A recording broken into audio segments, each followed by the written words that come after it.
Ladies and gentlemen, it looks like we've got a literal train wreck on our hands. In Ayer, Massachusetts, several freight train cars derailed, toppling multiple containers carrying, wait for it, trash and recycling.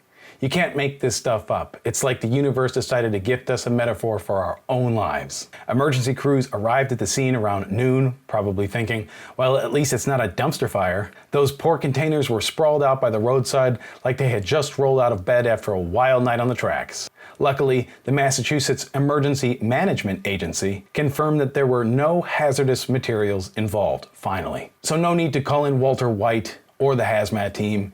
It's just a recycling party gone wrong. The train was standing still when the cars decided to take a little tumble, leaving everyone scratching their heads. Could it be the small creek running under the tracks? The summer heat?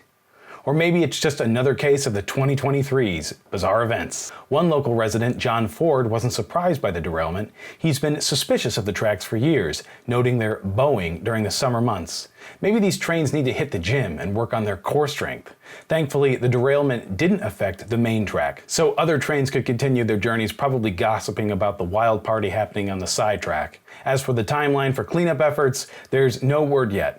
But hey, at least this train wreck has given us something to laugh about. And isn't that what we all need right now? But don't take your seatbelt off just yet, because we're about to take a trip down the pothole-ridden memory lane that is the history of failing infrastructure in the United States. It's like a theme park ride, but instead of thrills, you get the crushing realization that our country's infrastructure is held together by duct tape and prayers.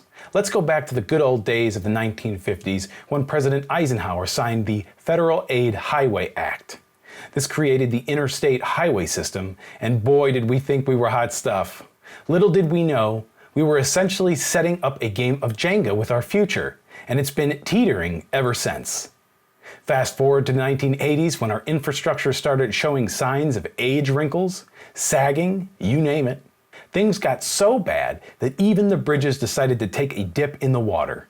Remember the I-35 West bridge collapse in Minneapolis? That's when you know you need more than just a facelift. Nowadays, we've got potholes so deep you could lose a smart car in them. Our water pipes are like a nationwide game of Russian roulette. You'll never know if you'll get a refreshing drink or a mouthful of lead. And our electric grid, it's like an octogenarian trying to run a marathon. Oh, we're not done yet, because let's face it, the United States infrastructure is like a never-ending comedy sketch that just keeps getting better.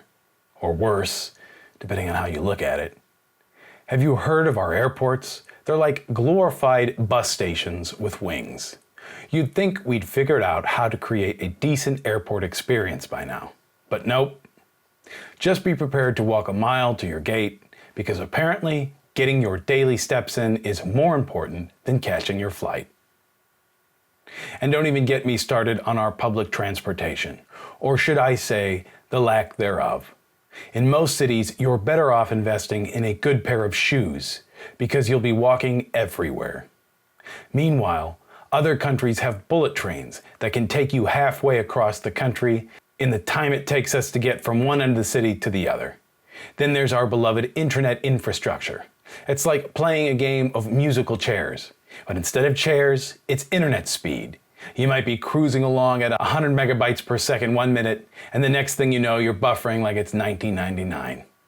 It's like the digital equivalent of driving on one of our pothole-ridden roads. And have you seen our dams? They're in such bad shape that even beavers are looking at them and thinking, you know what? We could do better. It's a sad day when Mother Nature's engineers have got us beat. Don't worry, folks, because at least we're consistent.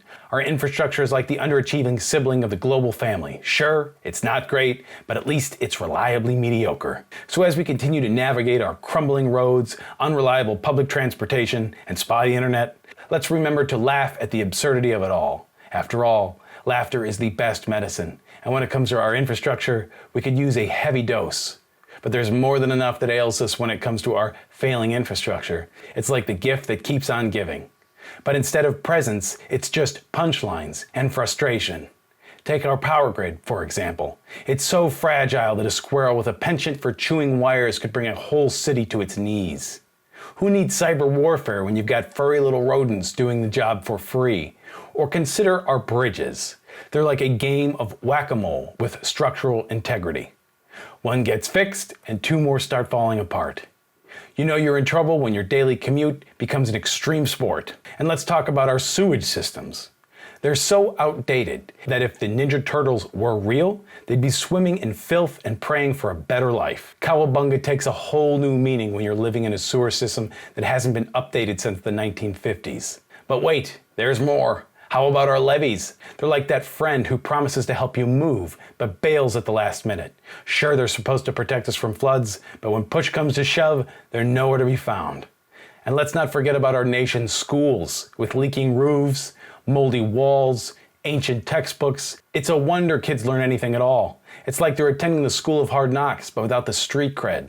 So as we continue to roll our eyes at the state of our infrastructure, let's remember that there's always more to laugh about. Because when life hands you failing infrastructure, sometimes all you can do is make jokes and hope for the best.